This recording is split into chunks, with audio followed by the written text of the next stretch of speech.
రేపు ఒక మస్జిద్ ఎక్కడైనా బ్రహ్మాండంగా నిర్మిస్తే దానికి కూడా వెళ్ళాలి మనందరం వెళ్ళాలి.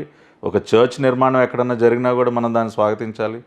కానీ దురదృష్టం మన రాష్ట్రంలో చూడండి, గత 5 సంవత్సరాలుగా రామతీర్థంలో రాముల వారి విగ్రహానికి ఆ రకంగా తల తీసేయటం, అంటే నాకు ఆ మాట అంటానికి కూడా, అంటే స్వామివారి గురించి ఆ మాట అంటాం కూడా నేను ఇష్టపడట్లా. ఎంత బాధేస్తోందండి. ఎన్ని రథాలను తగలబెట్టారు, ఎన్ని దేవాలయాలపైన దాడులు జరిగాయి. ఈ రోజు వరకు ఒక్క నిందితుడినైనా పట్టుకున్నారా? ఒక్కడిని.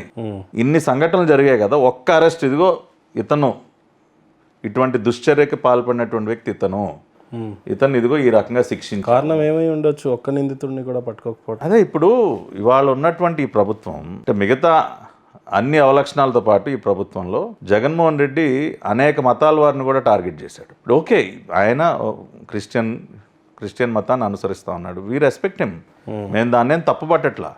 అట్లా అని మిగతా మతాలని కించపరచడం, మిగతా మతాలని పైన, మతస్థులపైన, వారి దేవాలయాలపైన ఈ రకంగా దాడులు చేస్తే మౌనంగా కూర్చోవటం అది కాదు కదా.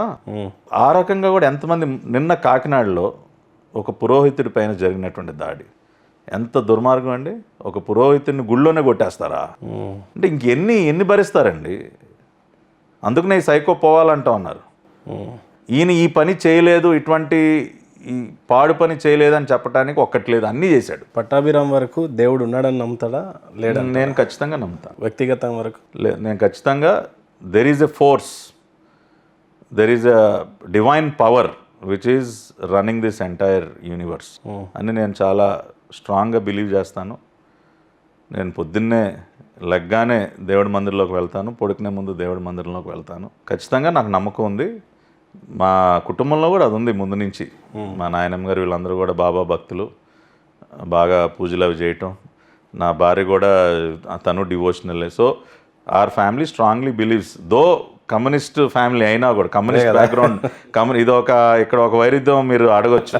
చాలామంది కమ్యూనిస్టులు నమ్మకం ఉండదు కదా, బట్ కమ్యూనిస్ట్ మూమెంట్లు ఉన్నా సరే దేవుడి పట్ల ఆ నమ్మకం ఉంది. చాలా సందర్భాల్లో కొన్ని అంటే ఇంకా కూడా ఆ నమ్మకాన్ని పెంచే విధంగా పెంచడానికి దోహదపడేటటువంటి సంఘటనలు కూడా కొన్ని జరిగాయి. కాబట్టి I strongly believe that there is some divine force which runs the entire universe. Pattabhiram ఏ ఆశయం కోసం రాజకీయంగా వచ్చాడు అని అంటే, ఏదన్నా ఒక మంచి చేయడం కోసం. ఇప్పుడు నాకు ఏదో పెద్ద పెద్ద పదవులు, లేదంటే తద్వారా వచ్చేటటువంటి లగ్జరీసో, వాటిని అడ్డం పెట్టుకుని ఏదో సంపాదించాలో, అది కాదండి.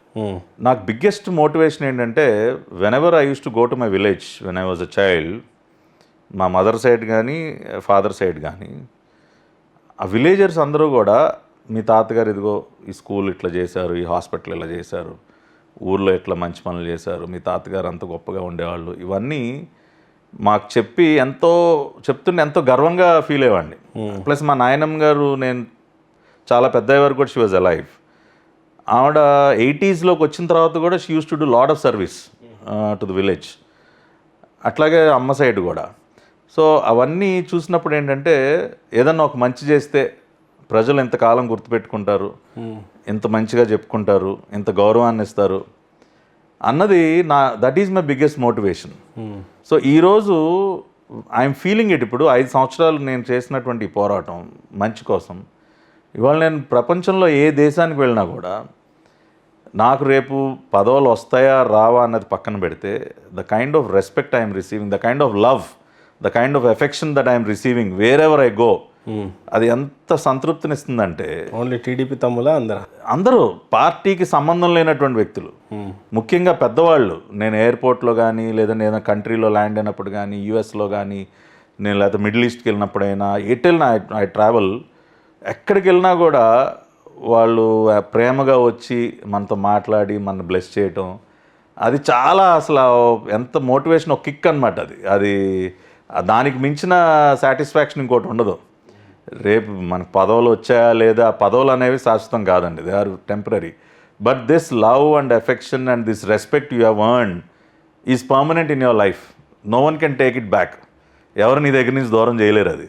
సో మనం ఈ రకంగా ఈ మార్గంలో పయనిస్తున్నంతకాలం మనకు ఆ గౌరవం ఉంటుంది, ఆ ప్రేమ లభిస్తూనే ఉంటుంది, ఆ సంతృప్తి కూడా ఉంటుంది. జీవితంలో ఆఖరి లక్ష్యం ఏంటి? చెప్పే కదండి, నా లక్ష్యం ఒకటే, నాకు సాధ్యమైనంత మంచి చేయాలి నలుగురి నుంచి ఆ ప్రేమని, అభిమానాన్ని, ఆ గౌరవాన్ని పొందాలి. రేపటి రోజున ఇవాళ నేను ఏ రకంగా అయితే మా తాతగారి పేరు చెప్పుకుని నేను కొమ్మారెడ్డి వెంకట పట్టాభిరామ గారు మనవడిని చెప్పుకుంటా ఉన్నాను, లేదంటే పలానా దుర్గాప్రసాద్ గారు అబ్బాయినని నేను చెప్పుకుంటా ఉన్నాను. ఇవాళ మా ఊరు వెళ్తే మా చిన్నతనంలో దుర్గాప్రసాద్ గారు అబ్బాయి అంటే అసలు అందరికీ మా నాన్నగారు చేయనటువంటి ప్రయోగాలు లేవు వ్యవసాయంలో. ఆ వ్యవసాయ దిగుబడి పెంచడం రైతులందరూ మన బాబ్జీ గారు అబ్బాయి అని ఎంతో ఇదిగా పట్టుకునేవాళ్ళు నన్ను. అట్లా tomorrow my daughter or my grand children should get that love, పలానా పట్టాభి గారు మనవరాలనో మనవడనో. So that is the legacy you should leave behind. ఇప్పుడు ఎన్ని కోట్లు ఇచ్చామన్నది దట్ ఈస్ ఇమ్మెటీరియల్ అండి. అది శాశ్వతం కాదు. మీరు ఎంత ఇచ్చినా కూడా వాళ్ళు నిలబెట్టుకుంటారని గ్యారంటీ ఏంటి? బట్ ఇది నేను I'm so and so, my family such అంటే అది ఇట్ ఈస్ పర్మనెంట్ కదా. So that is I want to, అదే నా లక్ష్యం. నలుగురు ప్రేమ పొందాలి, మనల్ని నలుగురు గుర్తుపెట్టుకోవాలి, రేపు మన తర్వాత జనరేషన్స్ కూడా గర్వంగా ఫీల్ అవ్వాలి. So that is my final aim. Kesineni Nani గారికి ప్రధానంగా మీరు చాలా క్లోజ్ అని బాగా వినిపించింది. ఆయన పార్టీ మారినప్పుడు మీరు కూడా మారుతారు అని ప్రధానంగా వినిపించినాయి కొన్నిసార్లు. అయితే కేశినేని నాని గారు నాకు మంచి మిత్రుడు, అది వాస్తవం. కానీ అంతకంటే మా కుటుంబం పార్టీకి లాయల్. పార్టీ పుట్టిన దగ్గర నుంచి కూడా మా మదర్ కూడా చాలా యాక్టివ్గా పార్టీలో పనిచేసేవాళ్ళు. సో పార్టీ పట్ల మాకున్నటువంటి నిబద్ధత అది.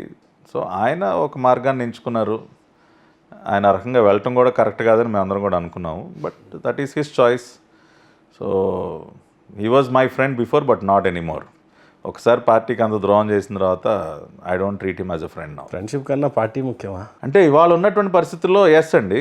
ఇవాళ ఉన్నటువంటి పరిస్థితి, రాష్ట్రం ఈ రకంగా నాశనం అవుతాం అంటే ఒక వ్యక్తి వల్ల, అదే వ్యక్తి దగ్గరికి నేను వెళ్తానంటే I don't treat him as my friend. I don't want his friendship. I don't have to mince my word. ఎవరిని చాలా ఇన్స్పిరేషన్గా తీసుకొని ముందుకు నడుస్తూ ఉంటారు పొలిటీషియన్ని మీరు? పొలిటీషియన్స్లో నాకు అత్యంత ఇష్టమైనటువంటి వ్యక్తులు ముగ్గురు.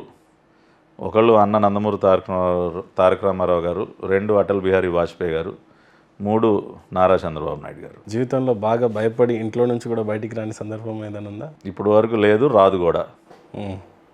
ఇప్పుడు వరకు అంత భయపడిన సంఘటనల పరిస్థితి లేదు, భవిష్యత్తులో కూడా రాదు.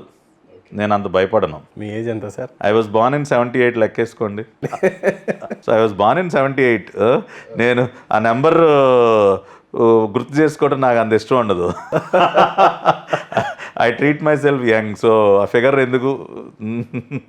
ఫైనల్గా కొందరు నాయకుల పేర్లు చెప్తాను.